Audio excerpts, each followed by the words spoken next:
तो इस वीडियो के अंदर मैं एक्सप्लेन करूंगा सेल डेवन थ्रोन के अपकमिंग एपिसोड के प्रीव्यू को, जिस वजह से आप वीडियो को लास्ट तक जरूर देखें, क्योंकि इसके अंदर हम देखेंगे सायर के न्यू लुक को, क्योंकि इसके अंदर सायर अपनी बॉडी को अवेकन कर लेती है, जिस वजह से वीडियो काफी इंटरेस्टिंग बन जाएगी। सो पिछले एपिसोड में हमने देखा था कि हाउसिन की टीम का सामना ड्रैगन कैंप के लोगों से हो गया था, जहाँ पर ड्रैगन कैंप के लोगों ने एक क्यूब का इस्तेमाल करते हुए हाउसिन के सभी टीममेट को कैद कर लिया ताकि उनकी पावर को छीन सके, और उसमें वो सभी एक हद तक तो कामयाबी हो चुके थे। लेकिन हाउसिन और सायर ने मिलकर उनके फॉर्मेशन को ब्रेक कर दिया था, और कुछ ही समय के अंदर उस व्यक्ति को भी पता चल चुका था कि ये व्यक्ति और कोई नहीं बल्कि हाउसिन है, जिससे डिमन लॉर्ड का बेटा अभाव ढूंढ रहा है, जिस वजह से उस कैप्टन ने वहाँ पर क्रिस्टल को ब्रेक कर दिया था, जिसे और किसी ने बल्कि अभाव ने दिया था, ताकि इस तरीके से कभी भी हाउसिन दिखे तो वो इस क्रिस्टल की मदद से अभाव को बुला सके। और अभी के समय उसकी जान भी हालत में आ चुकी थी, जिस वजह से उसने बिना सोचे समझे उस क्रिस्टल को ब्रेक कर दिया। दूसरी तरफ हाउसिन और हाउसिन की टीम काफी गुस्से से अपने पावरफुल अटैक तैयार करते हुए उस पर हमला करने के लिए आ रहे थे। अब क्रिस्टल के ब्रेक करने की वजह से वहाँ पर काफी मात्रा में ग्रेविटी प्रेशर पड़ने लगती है, जिस वजह से हाउसिन और हाउसिन के दोस्त अपनी जगह से हिल नहीं पाते। अब इस वजह से वो सभी परेशान हो चुके थे, और कुछ समय के अंदर वहाँ पर अभाव हो चुका था, जिसके आने से पूरा मून रेड हो चुका था। अब दूसरी तरफ हाउसिन अभाव को देखकर पूरी तरह से शॉक्ड रह गया था, उसे समझ में आ चुका था कि इसकी पावर काफी बढ़ चुकी है। दूसरी तरफ अभाव मून प्रिंसेस के साथ अब कुछ लोगों के लेके आया था, ताकि इस तरीके से यहाँ पर उन लोगों को खत्म कर सके, क्योंकि हाउसिन ने जब उसे हरा था तो उसकी काफी बदनामी हो गई थी, जिस वजह से वो अपने रिवेंज लेना चाहता था। अब इसके आगे से इस प्रीव्यू की स्टार्टिंग होती है। प्रीव्यू की स्टार्टिंग में अभाव अपने थ्रोन से नीचे आते हुए हाउसिन से कहता है, मैं तुम्हारा शुक्रगुजार हूँ कि तुमने मुझे पहले बेइज्जत किया, क्योंकि इस वजह से मैं अपनी बॉडी पे काम कर पाया, जिस वजह से मैं अभी काफी पावरफुल बन चुका हूँ, और अभी के समय तुम भी मेरा मुकाबला नहीं कर सकते, जिस वजह से तुम मरने के लिए तैयार हो जाओ। लेकिन इससे पहले तुमने जितने मुझे दर्द दिया था उसका 100 गुना लौटाऊंगा मैं तुम्हें। दूसरी तरफ हाउसिन गुस्से से अभाव की तरफ देख रहा था। वो अभी के समय भले घुटने पर ना हो, लेकिन इसके बावजूद वो ग्रेविटी प्रेशर के नीचे दबा हुआ था। प्रीव्यू के अगले सीन में हम एक जॉइंट शॉट को देखते हैं। अभाव हाउसिन से कहता है, तुमने मुझे जितनी भी तकलीफ दी थी मैं उससे 1000 गुना तुम्हें चुकाऊंगा।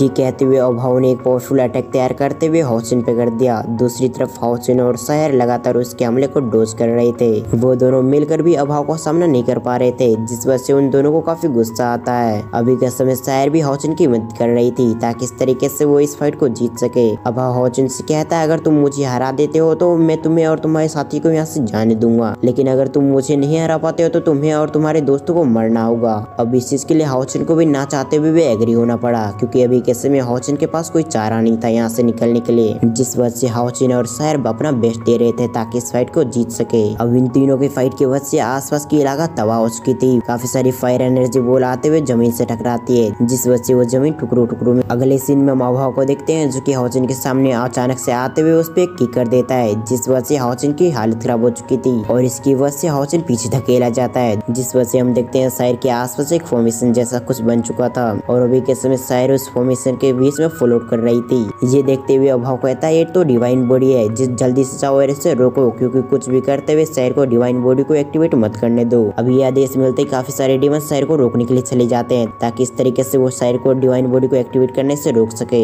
ये कहते हुए उसने भी एक पावरफुल अटैक उस सायर पे कर दिया, ताकि इस तरीके से वो सायर को रोक सके। लेकिन तभी उसके बीच वहाँ पर हाउसिन आ जाता है। हाउसिन अपने नए सूट में आते हुए अभाव से कहता है, आखिर तुम्हारी हिम्मत क्या है सायर को छोड़ने की, तुम मुझसे छोड़ने की काबिल नहीं। ये कहते हुए हाउसिन ने एक स्लैश अटैक उसकी तरफ कर दिया, जिस वजह से अभाव को तो काफी गुस्सा आ गया। वो कहता है, आखिर तुम्हारी हिम्मत क्यों ऐसी मुझसे ऐसी बातें करने की। ये कहते हुए उसने ब्लड शैडो फ्लेम पे टेक्निक का इस्तेमाल करते हुए हाउसिन पे अटैक कर दिया। अब वो स्लैश अटैक से आते हुए हाउसिन के स्लैश अटैक से टकरा जाता है, जिस वजह से हम देखते हैं वहाँ पर एक एनर्जी ब्लास्ट हो चुका था। अभी के समय वो दोनों ही पावरफुल टेक्निक का इस्तेमाल कर रहे थे ताकि एक दूसरे को हरा सके। अब कुछ समय हाउसिन सायर को प्रोटेक्ट करने में कामयाब हो जाता है, लेकिन ज्यादा देर तक उसकी खुशी काम नहीं करती, क्योंकि अभाव ने अपनी स्लैश अटैक की पावर को और भी तेज कर दिया था, जिस वजह से हाउसिन की कंडीशन खराब हो जाती है। दूसरी तरफ अभाव काफी बेरहमी से हाउसिन के विंग्स काटने लग गया था, ताकि वो उसे यहीं पर खत्म कर सके, क्योंकि अभी के समय वो अपनी पूरी पावर का इस्तेमाल करते हुए हाउसिन और सायर को मारना चाहता था। लेकिन दूसरी तरफ इस वजह से तो सायर को काफी गुस्सा आ गया, वो भी अभी के समय थोड़ी बहुत इंजर्ड लग रही थी। अब हाउसिन को ऐसी कंडीशन में देखकर सायर को काफी ज्यादा गुस्सा आ गया, जिस वजह से उसकी बॉडी से एक एनर्जी रिलीज होती है। सायर अभाव से कहती है, मेरा इंतजार करो। ये कहने के साथ वहाँ पर एक एनर्जी ब्लास्ट हो जाता है। अब इस एनर्जी को महसूस करते हुए अभाव की हालत खराब हो जाती है। वो कहता है, ये तो डिवाइन बॉडी है, क्या ये डिवाइन बॉडी एक्टिवेट हो चुकी है। जिसके अगले सीन में हम सायर को देखते हैं, जो कि नए लुक में आ चुकी थी, यानी कि उसने अपनी डिवाइन बॉडी को एक्टिवेट कर लिया था, जिस वजह से उसके बालों को कलर के साथ साथ साथ उसका ड्रेस भी चेंज हो जाता है और उसके पीछे काफी बड़ी बड़ी स्टैचू आ चुकी थी जो कि उसे काफी खतरनाक और काफी ब्यूटीफुल बना रही थी। तभी सायर अपनी आंखें खोलती है, जिस वजह से हम देखते हैं उसकी विंग्स भी निकल चुके थे,